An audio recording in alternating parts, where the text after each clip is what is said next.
So we have our last presenter now. So please help me welcome Denise Oberstein Love.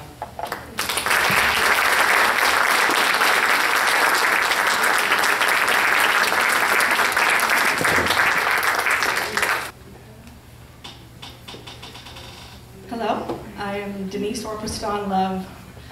It's an honor to be here today. Thank you very much. So I'm here to present a book called The Millhouse Speaks: 7 Pathways to the Ancestral Basque Homeland. And thank you for helping me, Francois, with the title to the book. And with the foreword from my mentor, my beloved mentor, Angeles Arian. This is Giribera Koihera, the Millhouse in Osses. Osses?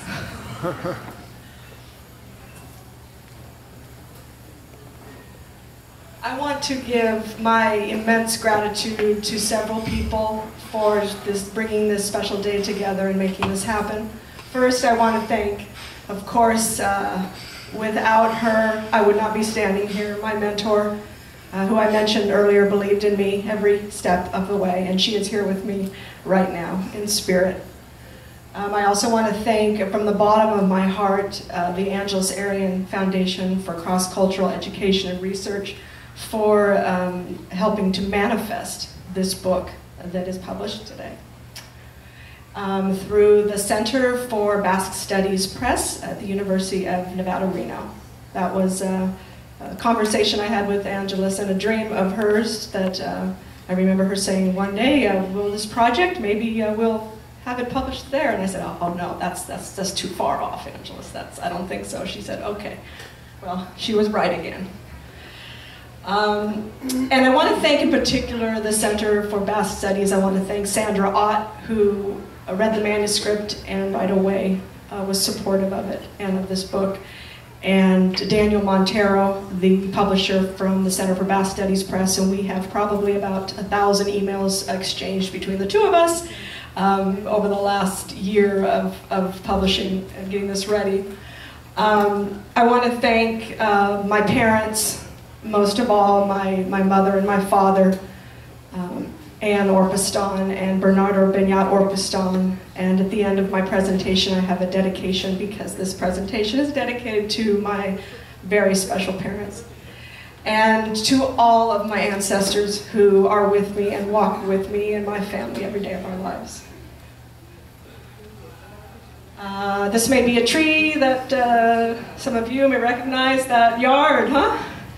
This is thanking the Basque Educational Organization, the BEO, for your oversight of the grant for this book, and a special thanks to our first neighbor, Philippe Asherirogare, for making today happen. Thank you very, very much.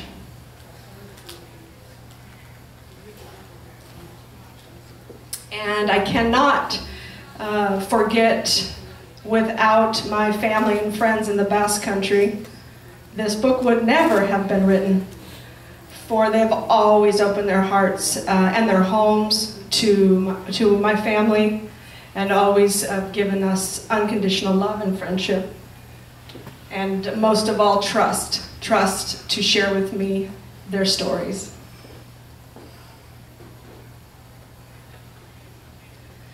The Millhouse Speaks is a story about the journey of returning to my father's homeland in Osses in the Basque Country in the summer of 2015.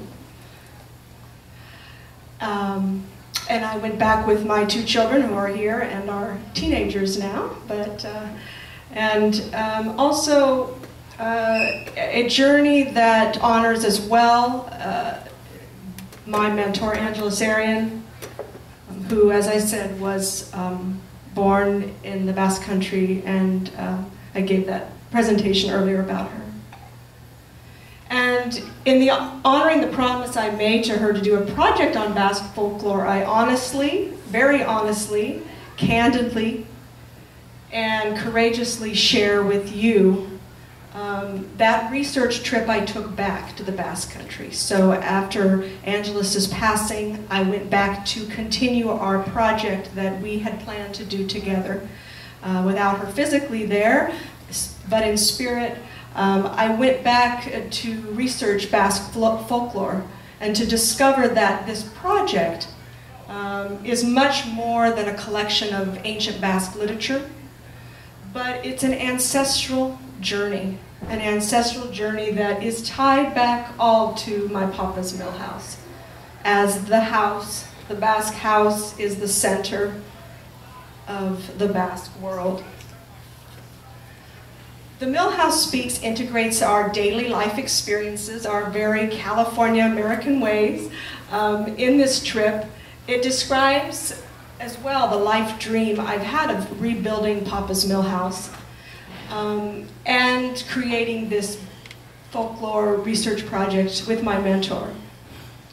So through my daily observations and experiences and storytelling, I reflect upon the road that brought me here. Supported by literature on ancient Basque folklore and ethnographic research, which this book's originally the research spawns from my dissertation that I actually started doing the research dissertation 15 years ago. I started reading through literature in Spanish and French and translating it. And my dissertation was born out of that in 2003. And then my daughter was just a baby when I started researching for this book. So in the small 192 pages, it's been a long journey that has been a part of my life and by my side. And what I discover is what we all know. We know that all parts of the journey, the past and the present, are all united just like the Etxea, just like the Basque House. And that's what this book is about. And in the title, the seven pathways integrate the universal, ancient aspects of the Basque belief system, the Basque value system. And what I have done is just integrated and synthesized what is in front of us, what we know, what may be visible and what may be hidden. That all parts of the ancient Basque world were connected and interrelated. And all areas of life lessons from nature. I mentioned that when I introduced Angelus, but the life lessons from nature so deeply tied to the perennial or ongoing continuous wisdoms of the ancient Basques. The daily life lessons, which is our sun. The sun is what we see in the daylight, and as well as the quality attributes and the character attributes, which is our inner self, that's our moon, our sun and moon. And the cycles of the season. Robert Laxalt wrote many books about the beautiful cycles of the season and the patterns in nature, and it's a stream that runs through the Basque beliefs and the everyday tools of building one's life. So when people say, well, what's the book about? I say, really, it's a memoir of living folklore.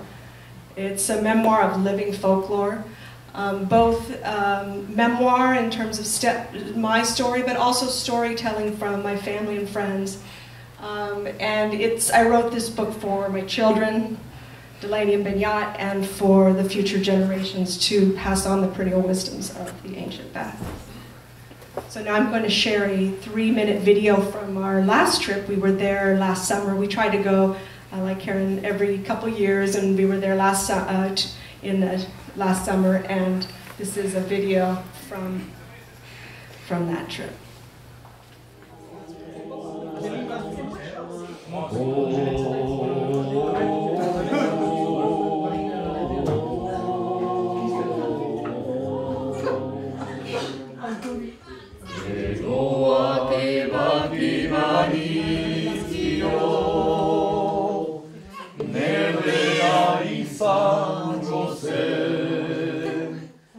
Ez zuen alde けばぎばいすきよねべあいさんごせえそえなでりんごまいらのえらえせんげやごしょりあいさんご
This is from the chapter 1, The Way of Wholeness. Saturday, June 6, 2015.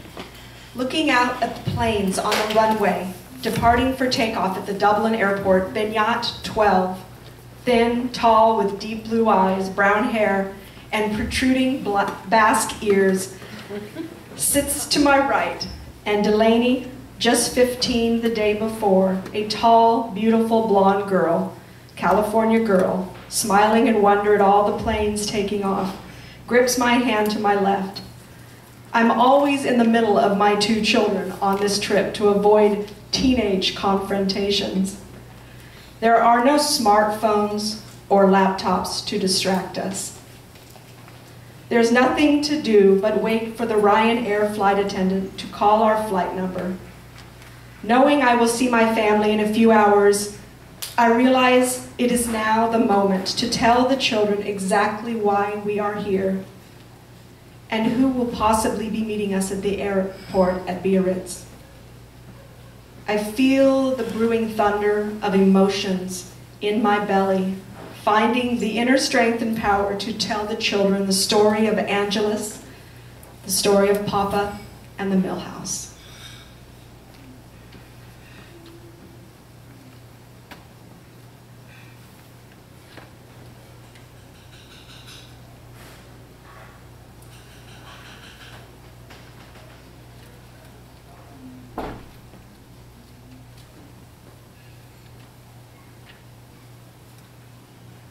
Chapter 2, The Way of the Ancestors. The ancestors are never forgotten for the Basques. The ancestors are never forgotten for the Basques.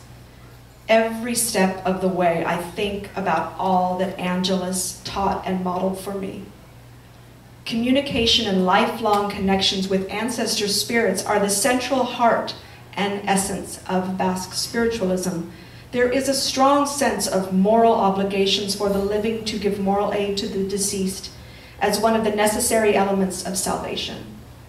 Second, certain aspects of rituals serve as protections against the sinister properties of death. The fact that the living are somehow intercessors for the deceased is apparent throughout the Basque funeral practices. The Basque connection with the ancestors directly tied to the relationship with the spirit and physical worlds, which is seen as the upper world, as the physical world, and the underworld as the spirit world, the home and the land. The communication with ancestor spirits is so directly tied to the house that it's sometimes thought that the house actually speaks to them, the inhabitants of the home. Thus, the title of the book, The Mill House Speaks, reflects this ancient belief that the etxea, that is a living structure, the etxea, the Basque house, is a living structure that is both sacred and the center of Basque life. These beliefs about the dead are manifested through particular rituals around death and dying and directly linked back to the house. And actually, one believes that the dead will come back to visit the house and divide up the sorrows and go on living. Also, one gives them offerings of food thrown throughout daylight.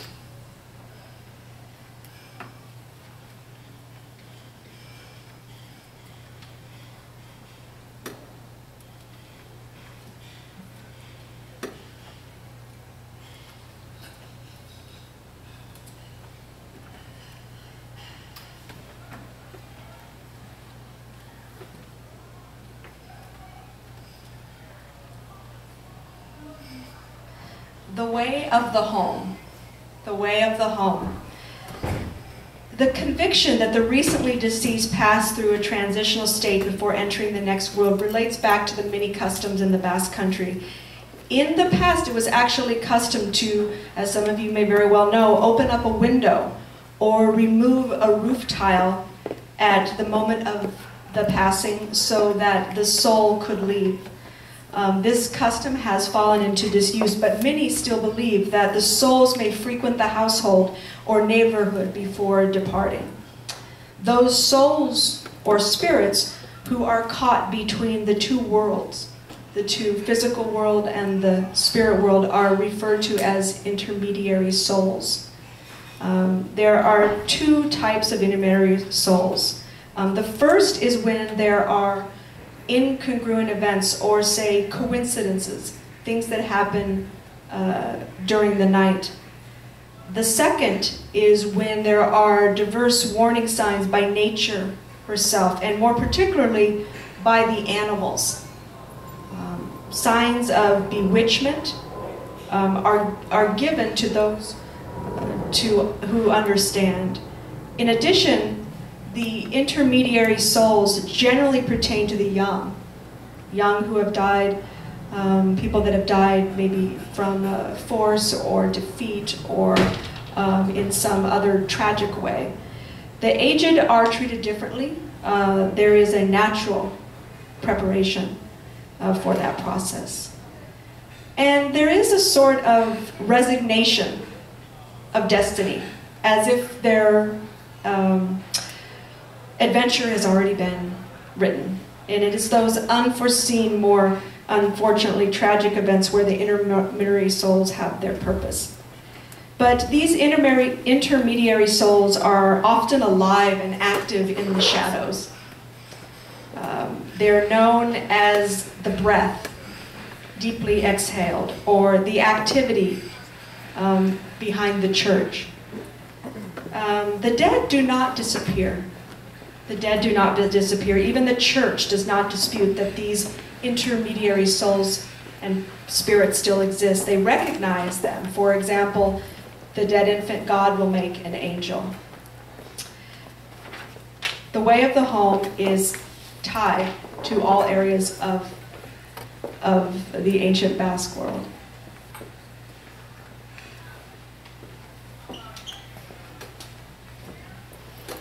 And I wanted to show you this lintu that is on the hearth at Irosh Beheria.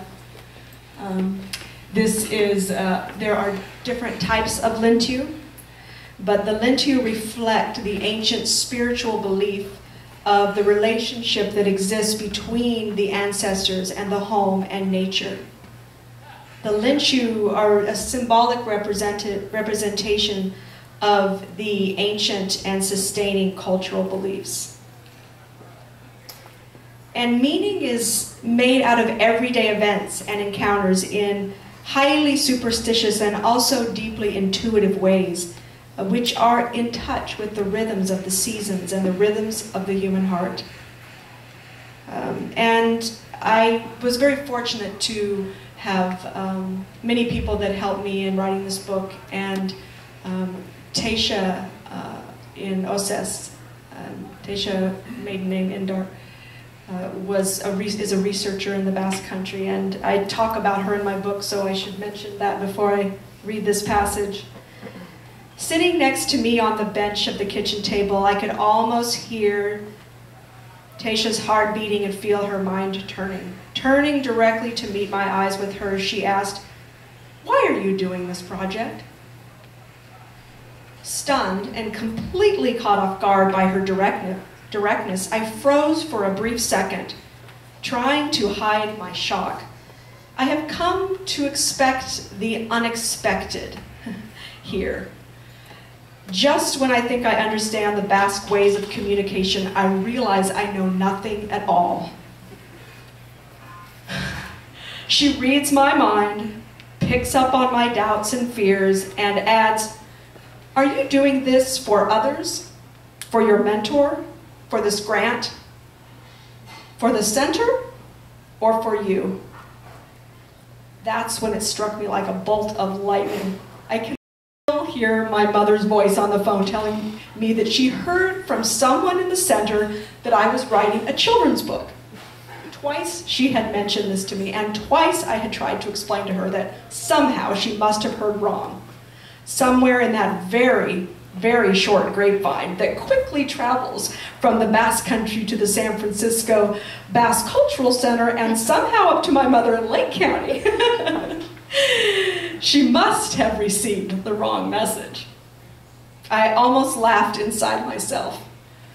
Or perhaps it was a nervous laughter. Some kind of release of the stress and burden of responsibility I have been carrying trying to create this perfect project in memory and honor of my late mentor. Without thinking, I blurted out to Tasha, "Neither." Am I really saying this? Neither. I say it again so I know it's really happening. I'm doing it for my children. I'm doing it so that they will know that wherever they go in the world, off to college, married, moving for a career, that the Echia, that their millhouse lives inside of them. I need my children to know that the old ways, the lessons of the home, the ancestors, the village, and nature are passed down to them, and that they in turn will pass these wisdoms on from one generation to the next. I want them to learn the teachings I've learned of what's important in life, and to know that these things deepen their bones with the certainty that is unbreakable and unbendable, unyielding and strong. When the thunder, lightning, and storms of life rip their worlds apart, they'll come back to their Basque heart and they'll find peace.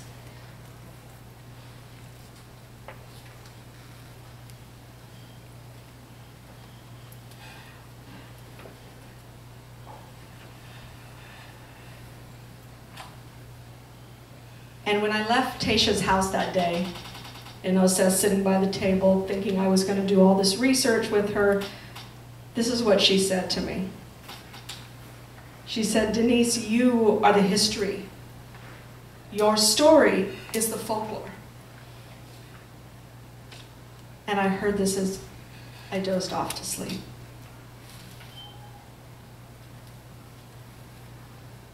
The way of the land. People in America often ask me why Papa left his village. I tell them that he had no place there anymore. He didn't inherit the Bessaria. It was passed down to his older sister and her husband. He wasn't an academic intellect like my Uncle Jean-Baptiste Orpustan. Although from all the stories that my family and friends have told me I've heard over the years, he most certainly could have been. I understand that my father was very intelligent, but he preferred the wild nature to the classroom. He couldn't stand to be inside too long. And as a young man, he most likely heard stories about the riches to be found in the great wild West. Curious, bright, full of energy, and a romantic, he followed in the footsteps of his friends and neighbors, packed his maquila that I have with me here for good luck, his English-French dictionary, enough clothes for a few days, and brought his ticket to San Francisco to arrive at a boarding house owned by Basque immigrants who would send him off to the Sierra Nevada, where he would spend 2 years completely alone in his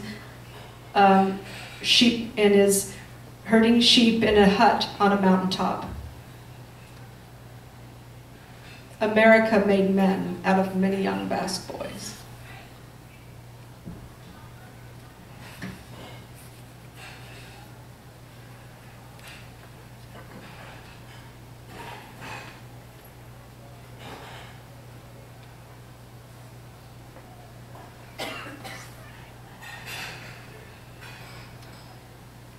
The way of the land. In the days that followed, I heard a voice in myself, but coming from somewhere else in the kitchen, telling me not to worry, that everything I needed, I already had about writing this book. Was the message referring to the manuscript that I had written, that I sent to Angelus, where she had written the foreword? But we had never heard back from her agent, so we let it go. When she told me I had everything I needed, was she referring to the translation project on Basque mysticism we planned to collaborate on in the fall? It's now spring. She's gone and fall's not far away. How could I possibly begin to imagine starting this project without her? The very thought of it was bittersweet and so uncertain, but I quickly found grounding in this uncertainty, as I have come to find a peace in the uncertain space between two worlds, having lost Papa through his disappearance. So during the next few days and weeks after she passed, I felt closer to her than ever before. I felt her in the gust of wind that would sporadically circle around me when outside under the trees, or new flashes of insight about the project that would speak to me from the oak trees in the forest behind my house. She would tell me that this project on Basque mysticism, it isn't about her. I don't need her for this project. It's about the messages that she carries forth, living or past. She is nature. She is wind. She is tree and forest and sky.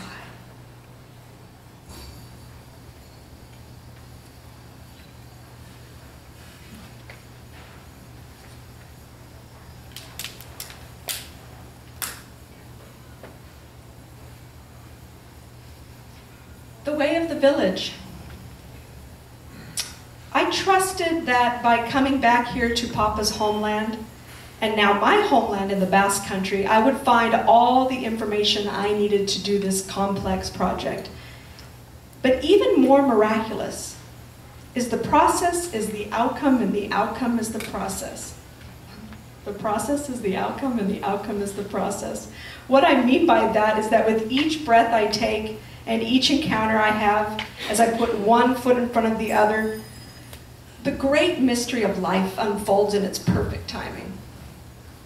I've done nothing but show up and be present. Angelus knew this principle, that guides the warrior in indigenous societies is to show up and choose to be present, to pay attention to the synchronicity in everyday life and all that is happening both within you and outside of you, within your environment and with all of your relations. I feel Angela smiling this bright Sunday morning in June as the rooster crows and the church bells toll. This book has been invisibly writing itself. Life invisibly writes itself. We're messengers of our story. We're change makers, but there is an invisible hand that guides us to our destiny. Chapter 6. We're almost there, chapter 6.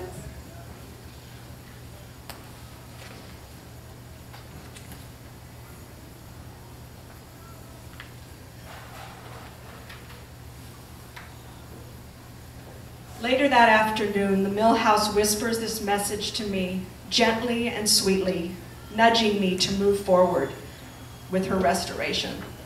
This is my second trip to the mill with my uncle and my godfather, Jean-Pierre Trunday. Already in the 2 weeks of this trip, he has clearly taken a special interest in helping me with the mill house this time.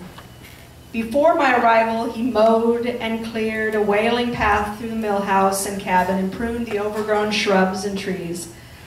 There is no doubt that he intended to take me here to show me the damage of the July 4th, 2014 flood that took one life, a miller, ruined many homes, businesses, and roadways, and is still being repaired a year later. This wasn't the first, nor most likely the last flood to hit the mill house. Jean-Pierre had built me a lovely golden walking bridge when they brought me here for the very first time in the summer of 1993. But the next year, a flash flood wiped it out completely. And he drove me around the perimeter of the 3-acre field near the mill house to show me how far the water had risen. The ride was rather quiet. Neither of us had much to say.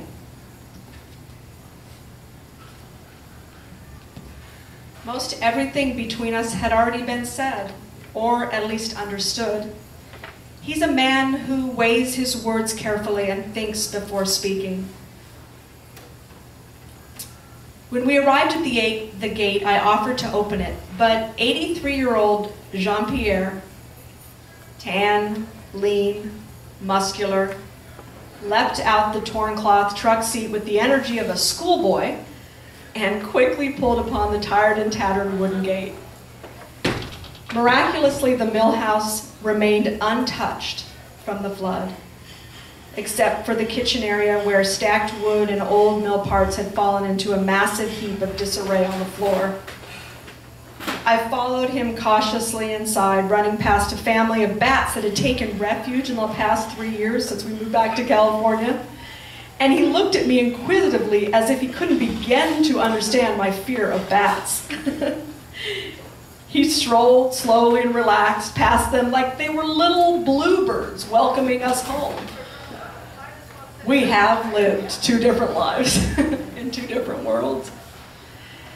And after we walked inside and around the mill house, I followed him outside to the stack of wood pilings and leftover red tiles from the 3 years ago when Chad, my husband, refinished a part of the roof.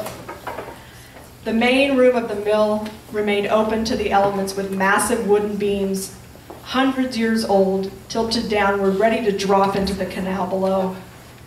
It seems that almost everyone in the village felt the weight of those wooden beams falling, because each time I mentioned the mill in a conversation, a villager would say how it's so sad that that roof isn't finished yet.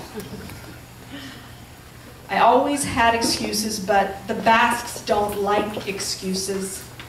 They are a people of keeping your word with actions.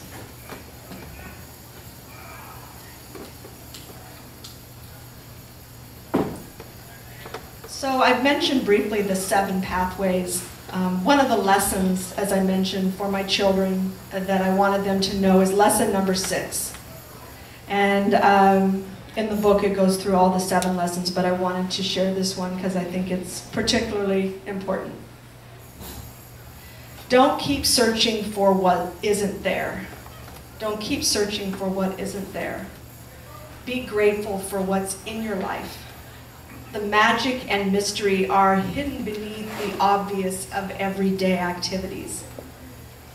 The mystical path is unfolding in everything you feel, everything you say, you think, and do. It's in the choices you make and the actions you take.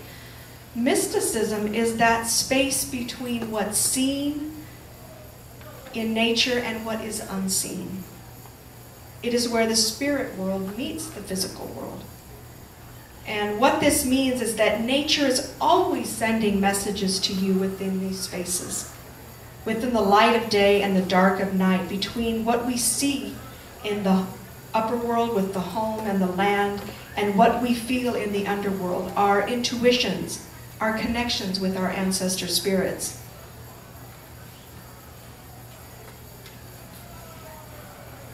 When dreams come to life in the light of day, in synchronistic events, pay attention. That is nature speaking to you in a mystical way. For example, the dream I had of Papa asking me why I was still looking for him after 6 months before I took this trip. It was perplexing to me at the time. Yet, months later, when I was listening to Delaney read to me one of the Basque books on folklore, she picked out a book in Garadzi about connecting with ancestors. I knew then what the message Papa was trying to convey in the dream. He was trying to tell me to stop searching for what isn't in my life, but be grateful what is beautiful, what is right in front of our eyes. The way of two worlds is to let go of the past and hold on to the present, to believe in the future, to have trust, faith, and patience and tenacity. Trust, faith, patience, and tenacity to integrate those signs and messages, and to harvest your life dream through creative expression so that you can see the fruits of your labor. And as Angelus would say to me, your dreams will manifest in time. Chapter 7, The Way of the Universe. Lesson 7, death and life are inseparable. There is no end, just a continuous circle of openings and closings, of new beginnings and transitions. Nature continually renews and heals and regenerates itself. Feel and express gratitude for your journey and the abundance of blessings in your life. Be wise by giving and receiving love. This love is eternal. The stream of light and love is one continuous beam. This is my publisher's favorite line, so I'm going to read it again. Dan's like, read this one. The stream of light and love is one continuous beam. Nature renews and regenerates as rich soils grow and new seeds are planted for future generations to follow their life dream. Follow the mystical path in everyday life to experience the blessings of health, life purpose, and passing on your legacy, a legacy that manifests in each moment through an alignment of your mind, body, and spirit. And this is our best nature. And in closing, before the dedication of my parents, I'll say, for the first time in my life, I know that the Mill House will be rebuilt again. Because I've learned the most important lesson of all from my mentor, from my father, and from the Mill House itself. It doesn't matter how we die. It matters how we live. The Mill House speaks.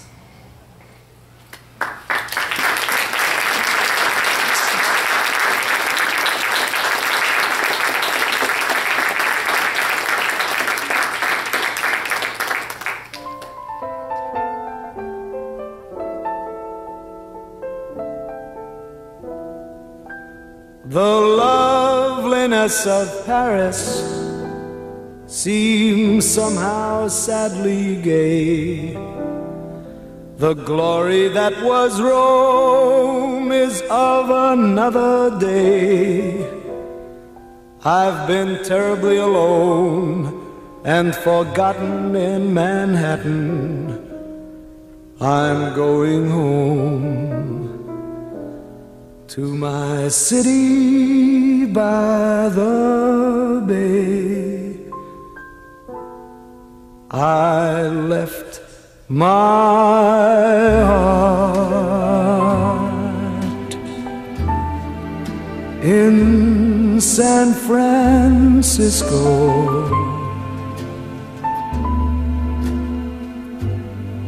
high on a hill.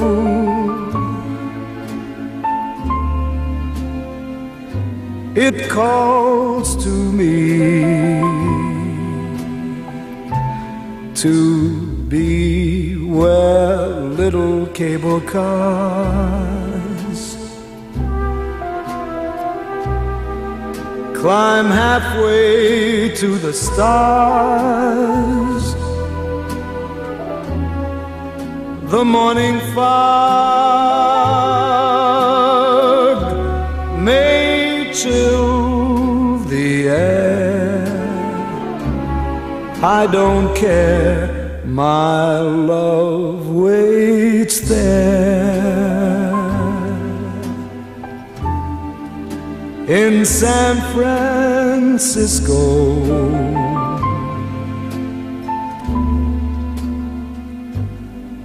Above the blue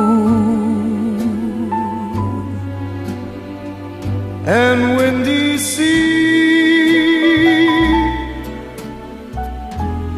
when I come home to you, San Francisco,